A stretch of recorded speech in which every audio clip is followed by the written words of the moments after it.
Hi, Louisa. Hey, how's it going? Good. How are you? I'm fine, thanks. Been a long day, but that's all right. Yeah, I hear that. Yeah, thanks for setting this up. I'm sorry for all the confusions. Oh, yeah, no problem at all. I'm so sorry that I got those meetings switched up, but I'm glad it all worked out in the end and everyone can meet at their prescribed times. Well, if the committee members show up, that is. That's fair. That is fair. Well, I saw that Zach had emailed back as well, so you'll at least have quorum. So you should at least be able to wrap up your work with this meeting, Okay. which is good. Yeah, right. Quorum is 2. Okay, good. Yep. The benefit of a small committee. Yeah, yeah. I mean, I did send everybody the materials yesterday, so or And Monday. I Sunday. did resend the link, so folks should have received a new link even as of today. Great, thank you. Yeah. Anything else before I hop off? No, feel free to have a peaceful evening with your family. Thank you so much. I hope you guys have a great meeting. Thanks so much. Take care. You too. Bye. Hey, Zach. Hello, how are you? I'm hanging in. How you been? I'm tired, kind of stressed Yeah. out. Did you see what happened last night with council? No, man, I didn't. Not in that world right now. What's going on? Oh, they talked about the franchise agreement with Northwest Natural and progress or lack thereof. And anyways, it was interesting. I mean, were decisions made or any? I mean, essentially, there was a choice of, do you want us to, we're probably not going to have our agreement finalized in the next week and a half. And therefore, it's not going to get done before the current franchise expires. Are you okay with that? Essentially. And the majority of council is like, yeah, if it expires, that's on them. We've been working hard. If it expires for a few weeks, that's not, our deal. And then about half of council was like, I think we can still make a deal. And about half of council was like, we should start working on the next thing. So, has there been receptivity to the pressures from, Sunrise and other folks on the agreement? Did you hear council representing any of those opinions? I'd say it's 50-50 right now. Interesting. Okay. Hey, Drew, thanks for joining.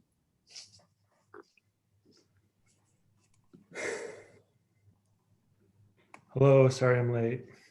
Oh, that's all right. Well, my goal with this meeting is to be quick and just take the walk through the document that I sent you both on Sunday to get final thoughts on what we'd like to take to the commission. And I'd also be open to thinking about creative strategies for engagement. A lot of the pieces around equity here are about just better communication. And since the city of Eugene defers all of their air quality stuff to LRAPA, and LRAPA themselves doesn't do a lot of direct outreach and engagement in the city. I was on a call today with one of the potential executive directors for LRAPA, which is hiring right now, and pushed them on questions around, equity and communication and engagement, especially around wood stoves and homewood heating. And I was not super inspired by their answers. To be honest, that position is really hard to fill because you have to be technically very knowledgeable, which makes that people often not as personable. And if you're very personable, you might not be as technically knowledgeable. So we'll see where LRAPA ends up. But I guess off the top, did anybody get a chance to read it? Yeah, I looked at it and have some thoughts. Drew, do you want to go ahead?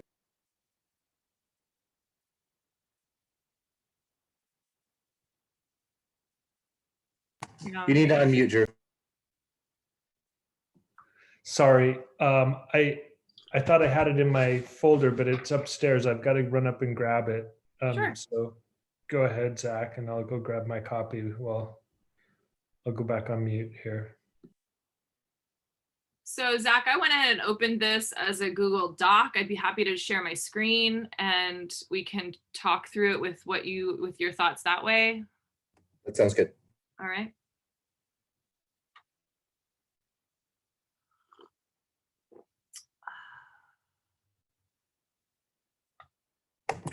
Drew, we're pulling it up. You don't need to go get your copy. Maybe he has notes on it. Yeah.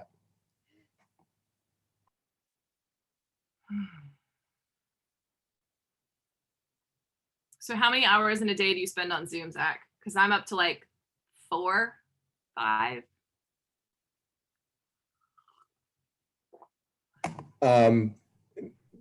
This week, I've got 3 commission meetings, 3 days in a row. Oh, yeah. One a day, 3 days in a row. So it's a lot. It's a lot this week, but I don't have to do that for every day. So. Well, thanks for tagging in. Did you see the guy with the guy was in court on Zoom and put the cat filter on? I saw that today. That was hilarious. That's pretty funny. Yeah. It's a lawyer, and he's like, well, I'm here. I can go forward. I'm not a cat. Like, we'll just do it like this, just with me as a cat. We'll just do this thing. Did he not know how to turn it off, apparently? Yeah, he was like on his assistant's computer or something, and he didn't know how to turn it off. And so, yeah, and like the eyes were going down and like looking down and stuff. Anyways, it was moving. I highly suggest watching the 40-second clip of. I'll make a note. Okay, so let's dive in. What are your thoughts? Where are your challenges? What do you like? What do you not like? Sure. So just on formatting stuff first, the whereas clauses, it reads more sort of like a resolution rather than a sort of a report with recommendations. And so I don't know if there's a way to just reformat as a set of problem statements. In terms of content, I felt that there was a lot there for wood stoves, but I did not feel like there was probably another statement or two needed on the issues around trains and around funding, that I didn't feel like I understood those issues enough based on these first statements. Okay. To then translate into the solution statements that come later. Okay. And then the other main thing was actually just moving the triple bottom line part to below, my dog wants attention, to below the problem or the solutions, that it didn't seem to fit right where it was. That would just get shifted down below the recommendations. Just below the recommendations. Okay. I'm muted. Did ORAPA have anything to say about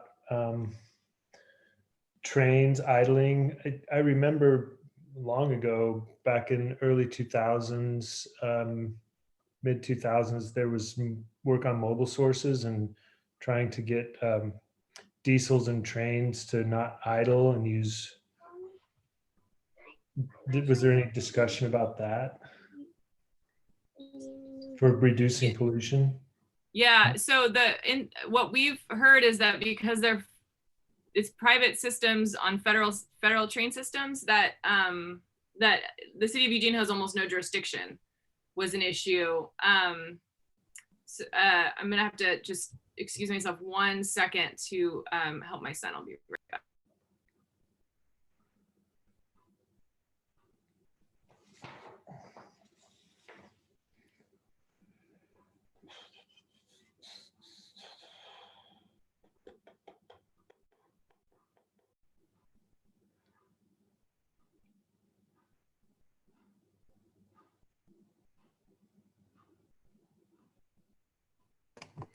Were these interviews done during committee meetings, Drew? I didn't participate in the interviews, so I'm not sure. I think Luis has pretty much done everything on this committee. Maybe Howard contributed something before he resigned from the committee. because he is an LRAPA board member. Mhm. So Okay. Louisa, can you basically just describe in more detail the issues with trains and with LRAPA funding? Sure.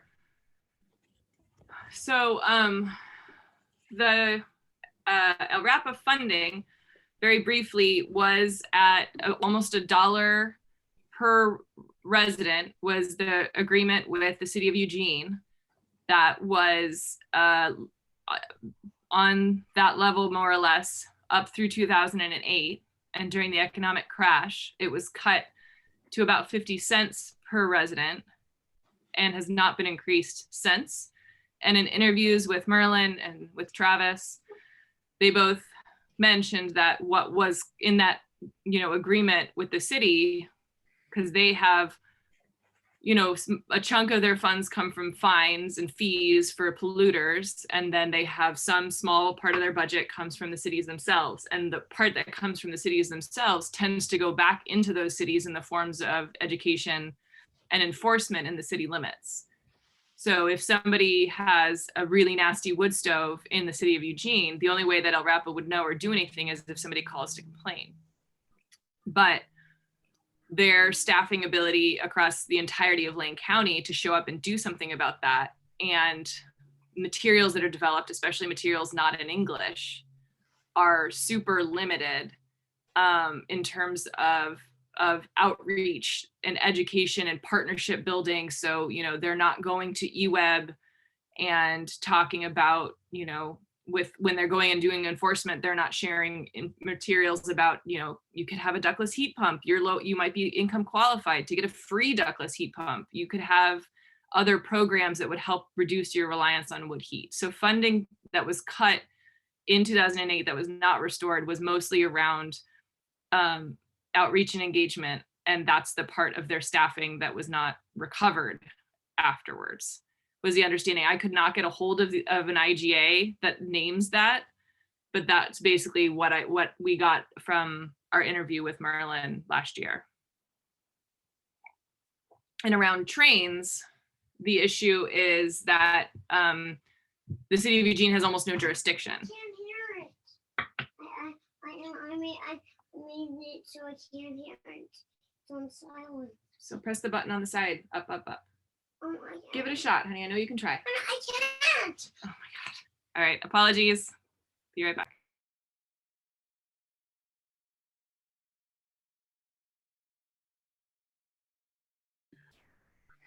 yeah, Zach, I don't know if you remember, I worked at LRAPA as a environmental engineer for about 7.5 years or something like that. Did permitting and some emission inventory work and some planning. Worked with the DEQ on a few different initiatives. And the funding problems at LRAPA have been there since the beginning of LRAPA. It's always had funding problems, and then authority too. Their authority is limited, so it's their effectiveness, and really,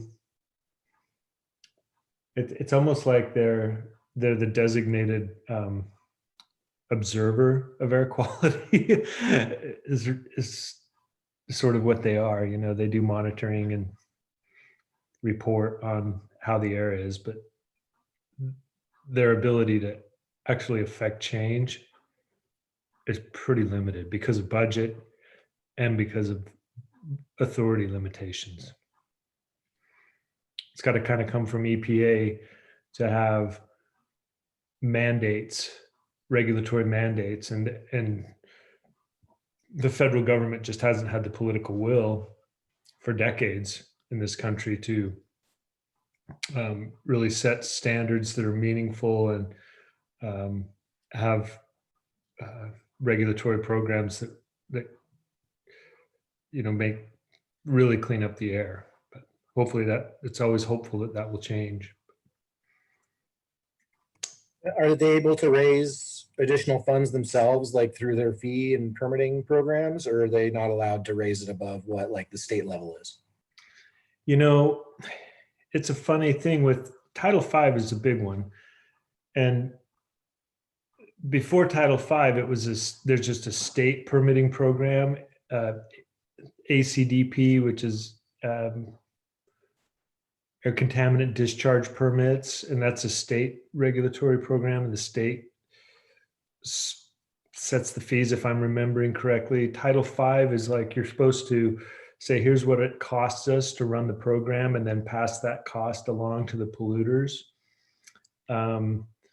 But they pay it in a dollars per ton of pollution.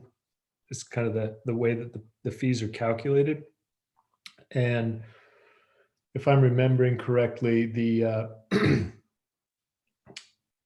you know, as companies drive their pollution down, they reduce their fee. So it becomes a, you know, you keep raising the price per ton of pollution to keep permit writers and inspectors and to run the Title V part of the program. And it's also limited on what you can spend Title V money on. You can't do it to reduce wood stove pollution, because you're supposed to use Title V program funds to regulate those major sources of air pollution. And so you can't do mobile source work. You can't do you can do some public education, but not a lot. So most of that money has to come from the jurisdictions that contribute and from the non-major point source permitting program. I hope I didn't completely misspeak. I don't know if you know anything about that, Louisa. I was just talking to Zach a little bit about my recollections of the history of funding problems and the way Yeah. LRAP is funded. I mean, what I've heard basically is that there's just frequent friction between businesses who are regulated by LRAPA pushing against increased fees, and that the cities that are within, I mean, the whatever 6 town, you know, official cities within Lane County who pay funds into LRAPA sometimes fight and say, we're going to defund you and go and just have a state DEQ authority.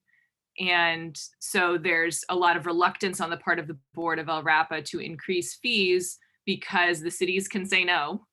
And but there's the city fees, there's a lot of state and federal matching. So if the cities cut their funding, then the matching funds that come from the state are cut, and then parallel the federal funds are cut. So when they got their funds cut at the city level, it went all the way up the chain. And I think what Drew said was what I understood as well, which is that the dollars that come from fees from major point source polluters have to go back into maintaining those parts of the programs, which is why we were led to believe that the education and enforcement in the city was coming from the city's fees. And when they cut their fees that they would pay to LRAPA in the budget, they were never restored. And they're minuscule. It's like $150,000 or something a year. Like nothing. It's nothing. Really get you anything. Yeah, it's funny how, like you were saying about the pushback, you know, from the cities saying, oh, if you overregulate us, if you do these things, then we'll cut your funding. But then when LRAPA, you know, some board members will say, oh, let's just scrap the agency and have the DEQ, because LRAPA is the only local air agency in the state of Oregon. It's really odd. It is odd. It's a strange, like, why do we have this one, you know, sort of, why don't we just have one little agency in the state of Oregon? Why can't the DEQ just treat Lane County like it handles the rest of the state of Oregon? Well, but there are a lot of benefits to LRAPA by having a local agency that knows the community and does things like provide grant programs that benefit, you know, a town as small as Oak Ridge. DEQ is never going to pay attention to. But because LRAPA is here and it, you know, pushed all of Lane County out of attainment, they were able to get a $5 million grant to address air quality in Oak Ridge. So having a local agency definitely has, I mean, I don't want to spend the meeting, you know, discussing it, but like the point of our proposals is to figure out what the city of Eugene can do and from an equity lens, home heating is a major equity issue because folks who have wood stoves can get free wood and then they can have free heat. And so how do we coherently consider the fact that a huge percentage of our winter pollution comes from our own wood stoves in a way that doesn't disproportionately impact lower income communities? And so where we chose to focus on wood stoves and not on point source large polluters was because the Cleaner Air Oregon program is now getting started and has audited three industries in the city limits. Although I don't know if Seneca is technically in the city. It might be in unincorporated Linn County. Seneca Biomass. I think it's in the city. So it's This is Seneca, all- it's JH Baxter, and it's the Willamette something company that does metal stuff down in the industrial intersection of West Eugene. But because that program is just getting off the ground and has, a lot of funding and DEQ support, we didn't think that there was much role for the city of Eugene to play besides pushing for fence line monitoring. Because right now it's all self-reporting. We have these major industries polluting within the city limits and have been bad actors, but there's no monitoring by the city or even by LRAPA of those polluters. They just self-report their own emissions. So that was the one place we felt like we could actually do something. Another one will come on, honey. I cannot do this anymore. You're gonna have to figure it out. Then play. Yes, you can. Go ahead. So I think in terms of my thoughts, so for this first half, I think just grouping the things together with like, okay, here are the statements on, excuse me, wood stoves, and having those as a little section of a problem and background, and then one for funding and one for the point sources. I don't know. I think it would make it a little easier to say, okay, here's the top 3 points that they're getting at, and then we get to the problems. We've got the top ways to solve those problems, and that if you can basically just write a sentence saying what you just said for each of those 2 things, I think that we're good there. And then I maybe just have one question about content later in the document, but it's really just some formatting and adding 1 or 2 more background sentences so that folks reading this can sort of have that same insight. My son just came and stole a bag of chips and ran off again.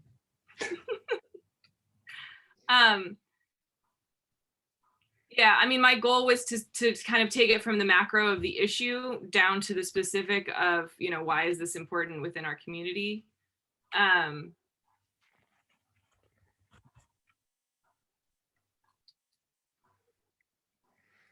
Yeah, I think they're all good recommendations. When I read the document, when I got to the part about the solutions, I felt like I had not, in some ways, I had not gotten the initial prompts around what the problems were, such that when I got to the solutions, it was like, oh wait, now they're talking about funding. My head was just on wood stoves only, pretty much, when I got to the end. Okay, so the top part is just about organization. Do you have any concerns about the suggestions for wood burning? Do I have suggestions about them? This section. I'm sorry, my computer's being fussy. I'm trying to get back to the shared document. I'll say something about that just as in the course of this conversation. And I don't know what the city's policy on assessing fees or charges, but if they having an ordinance prohibiting sole source wood heat in rental units, I think just the focus on rental unit standards, and you'd sent that document, that link to the city's website where it had what their standards were, and they weren't very that didn't seem all that robust, their rental standards. But I'm wondering about charging a fee for if they have wood stoves in rental units, that there's some dollar a month fee, or some nominal amount of money that would go to educating renters on how to burn clean, if they're going to they have a secondary wood source. But I think just prohibiting the sole landlords, source the is good. feedback that I got from the city, which I forwarded on to you, so there is a fee that if you have a rental in the city of Eugene, you're supposed to pay basically a tracking and reporting fee to the city. So there's an opportunity to gather more data, because right now the city doesn't gather any data on the source of heat in the home, or have any requirements around maintenance of a wood stove that's in a rental. Mhm. My concern about charging a fee would be that it would exacerbate affordable housing that's already a huge challenge in the city, and that the landlords would just push the fees, push the costs onto their renters. Mhm. So, there are so many programs where EWEB is trying to find homes that are the income qualified to promote their ductless program. And if you income qualify right now, you pay, I think it's like $200 out of pocket for an entire ductless heat pump system, and they pay the rest. So is So- EWEB is putting ductless heat pumps in rental units based on the income of the renters? Well, so this is where I'm trying to figure out how could these agencies work together, right? So there's no funding, there's no rebate program to pull out an uncertified old wood stove and replace it at the state level. There used to be one that sunset in 2017. That's the program that I'm running in Oak Ridge right now, but there isn't one for the city of Eugene. So if a landlord gets punished or called out for having an uncertified stove in a rental, who's going to pay that fee? And the loan agent that I talked to with EWEB said, we would love to work with landlords. Landlords are frequently have the worst heating source and just the tenant is left to pay astronomical heating bills because they have, ridiculous old heating systems and no weatherization. So EWEB is anxious to work with rentals, which is a huge opportunity for carbon savings from, wasted heat. So Saying- I guess my question though was, sorry, Zach, just my question was, is EWEB offering these low cost or no cost ductless heat pump retrofits to rental units, or just I single? don't know that off the top of my head, Okay. but I think that the goal that EWEB has to reduce the burden of basically bad heat in rentals means that they have a synergistic goal there. And your interest and Howard's interest in thinking about rentals led me to kind of take on that request and follow up with these different folks to see what was out there.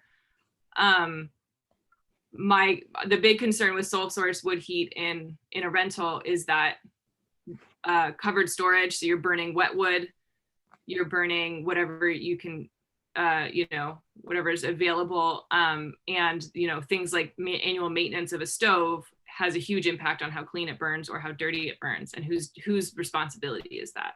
So that's what I was trying to address. Environmental justice issue there too, because indoor air quality is very bad. There's a study out of Seattle. Howard and I talked about that a few months back. Seattle Air Pollution Agency did an indoor air quality study in homes where they're burning wood, and the particulate levels were just off the charts. Right. It's terribly bad. So if you have low income people renting places where wood is the sole source, they're also breathing, exposing children and vulnerable people and everybody to much higher PM2.5 levels and all the other nasty things that are in that smoke besides the PM2.5. So it's also an environmental justice issue, if you ask me. Okay, so what is the content of the recommendation? Yeah, I guess just what we've got there. I think I like that recommendation that there's an ordinance prohibiting sole source wood heat in rental units, and require units with wood heat to have covered storage. And I guess you should say secondary, because if it's a prohibition, that the only wood heat would be not primary heat.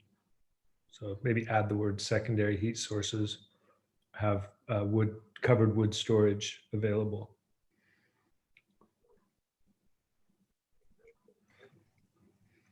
Well, if they don't do the first thing, then it wouldn't be secondary. So might as well leave What's- it.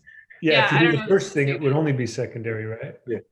I mean, I they, think it's fine how it is. Go ahead. Personally, I thought that part was fine how it was. Maybe I I'm, guess my- maybe I'm reading it wrong. My questions were, would they have to report on their other heating sources in terms of like gas and electricity? I mean, I don't see why not. It seems like more data that is better. And so if you're looking, like I looked up in RLID for property registrations in the city of Eugene that are registered as having a wood heat. And I don't know if that captures, I don't know how many apartment buildings have wood heat, or probably not that many. Condos, probably not that many. So this is like the existing single family housing stock. What percentage of them are rentals? So there's an opportunity to gather more data about the rental housing stock and the heat sources there. I support that. The city, one of the items in the climate action plan is to develop efficiency standards for rentals sometime in 2023. Okay. And so this would just be data that could be fed into that. This is sort of some thinking I've had on it. I don't know if it needs to be mentioned, but just to be. So you could say report all heating sources for rentals inside the city, and then we could have a footnote that says that this would be data that would feed into, Action item be whatever rental efficiency standards in 2023. I can get that name of that. Can I jump in with one more thought that I had? Can I finish asking a question about this one little part? Sorry, can you just tell me what cover cost of just this last part about covering the cost of chimney cleaning? Should that just be, and who covers the cost of chimney cleaning? I mean, I think the landlord should pay that, because if you're renting a place as with a functional wood stove, then maintenance of the system, it's an unsafe heat source if it's not cleaned. So, well, when I read this, I was like, what is a cover cost? When I read it, I just want to make sure the sentence is clear about I guess, how would you confirm that they paid the cost? Would you get a receipt?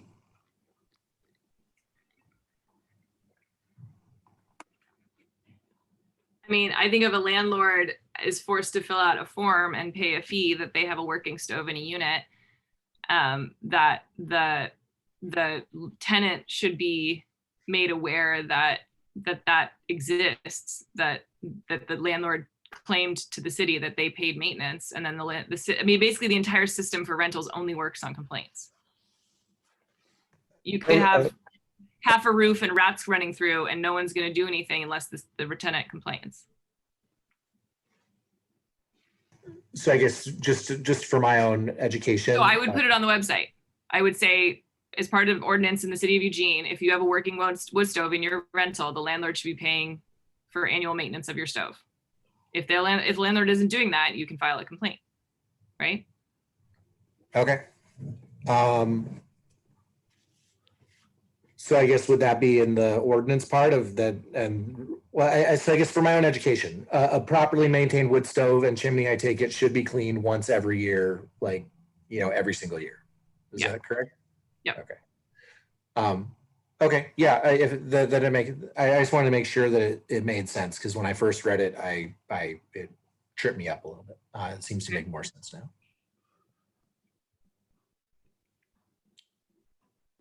Okay. And what I wanted to add in there on the collaborate with LRAPA and eWeb piece, the city of Eugene through the city council can request that LRAPA write rules and adopt a similar ordinance. They could require, LRAPA could say rental units in Lane County cannot have wood as a sole source of heat. Of course, we're not a committee making recommendations to LRAPA, but the city council certainly could. City council has representatives on the LRAPA board. I think it's 1 city councilor and 2 at-large members that are appointed by the city council. So they certainly, if the city council said as a matter of policy, we want LRAPA to adopt a similar ordinance for the entire county, I think that would be consistent with our efforts to promote sustainability in the.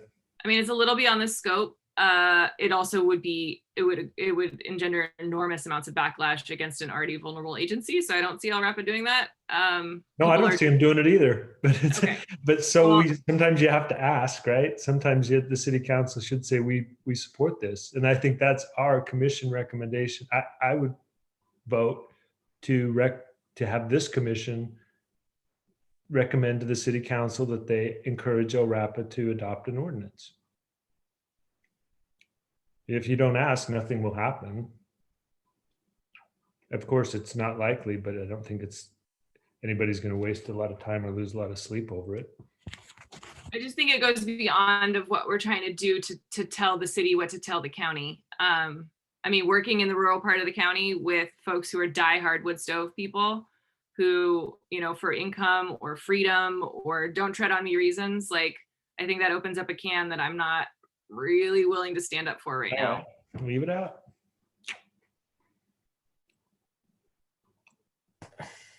I have one more. Why I don't work in government anymore. Yeah. I have one more little thing on that section. Can you just add a link to the Oak Ridge ordinance on the 40 to 20% opacity? Sure. And then I guess I have 2 more thoughts about the doc.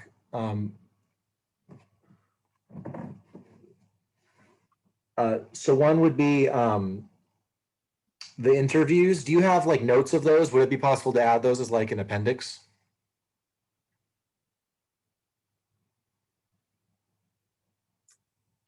Not without an enormous amount of work on my part to make them coherent. I mean, these were internal Never mind. notes. Then don't worry about it. And then I guess just something to be aware of is that the Climate Action Plan Funding Committee is recommending a proposal basically to create a climate fund to fund all kinds of different stuff. But it references, Portland is working on these 2 fees. One is on big emitters of greenhouse gas emissions, and the other is on air contaminant discharge permit holders. There's about 41 in Eugene. And if we were to do a similar fee to what Portland is looking at, that fee on the toxic emitters would be about $900,000 a year. Hmm. So just to be aware that we'll be voting on that, and that fund, if they were to do that clean air fee that Portland is doing, that could be a source of this fund potentially. Mm-hmm. I mean, That's all I got. there is no point person for air quality in the city of Eugene right now. So it's like when we were talking about, having somebody in the city, pay attention and communicate around the progress of Clean Air Oregon or wood stoves or anybody, the question that came back was, well, what office would that be? And I don't know that that's my job to figure out, but it seems crazy that, the air we breathe is outsourced, utterly. And so having some staff person who has a finger on, air quality policy. And so that's why one of the main recommendations would be to develop a smoke management plan. And so tying this to wildfire smoke and the lack of communication and the lack of access to cleaner airspaces during smoke events. If you're not on the LRAPA website and it's a red air day and it's illegal to burn your wood stove, the city of Eugene doesn't share that information. There's the staff at LRAPA. We're only trying to push and promote and get things through to the city of Eugene channels out of the goodness of their hearts, not because there's any MOU about how to communicate during smoke or during bad air quality. So improved communication requires that there be somebody on the city side to receive that information and to share it back. So, and that would play into what you're talking about too, which is like, if the city takes a role here, that's a staffing position that has to get funded somewhere.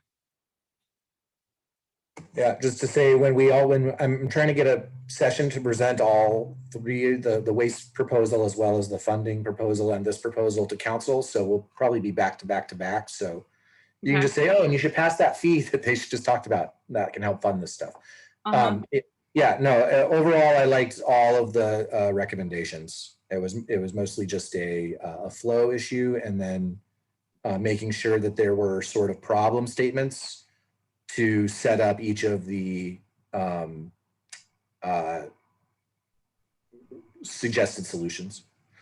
So one yeah. pushback I can assume that will probably come from somebody like Howard is that city staff, or there are, representatives from council on the LRAPA board. And so theoretically, so how can what's our argument that that's not sufficient as a communication stream between the two groups?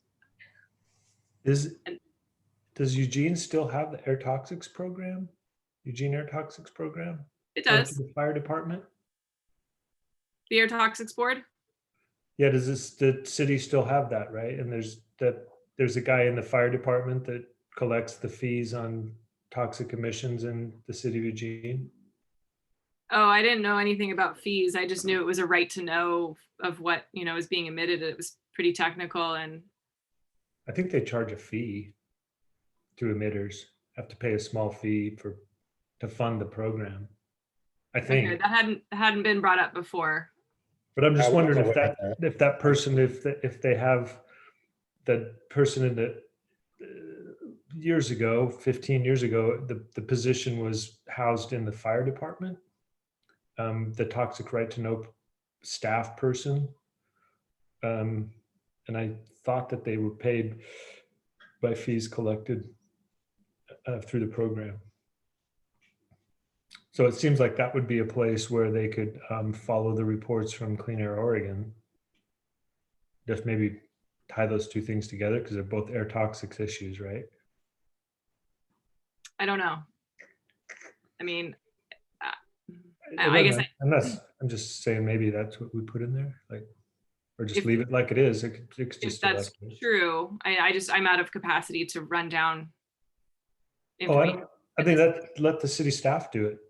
Let them figure it out, right? Because it Right. says assign a staff member. This is a recommendation, isn't it? Yeah. And this city staff should know what other city staff are doing. They can figure out where to put that. So I think it's a good recommendation. You can just leave it like it is. Okay. I have a question for both of you, though. Kind of a follow-up to, my earlier suggestion, and then your pushback, which is reasonable. Does the Eugene Sustainability Commission, do we make recommendations to the city council to advocate for statewide legislation? Or is that out of our, like, we don't tell the city council what policies they should push at the state level? We did that at the last meeting, and we'll do it again at this meeting, where there was the legislative concepts for environmental justice we voted on, and this month we'll vote on ones for recycling, like producer responsibility to fund the recycling system, and a 100% renewables bill. City council, it sounds like, has their own like subcommittee that recommends what the city will support, and so essentially we feed into that process that then they then vet again whatever we recommend. Oh, okay. Thanks. Yeah, I was just curious about what the commission does as far as recommending legislative action. So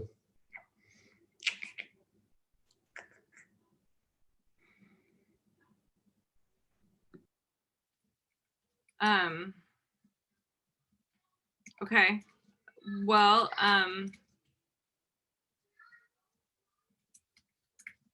is there any other content or questions that we want to make sure get addressed before I guess, try to clean up these requests and then forward this to Samantha to include in the packet for next week?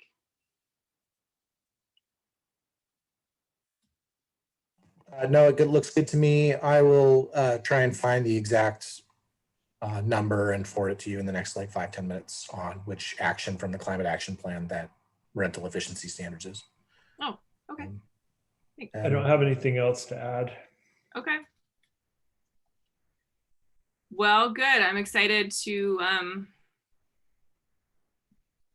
put this recommendation out and then put this committee to bed.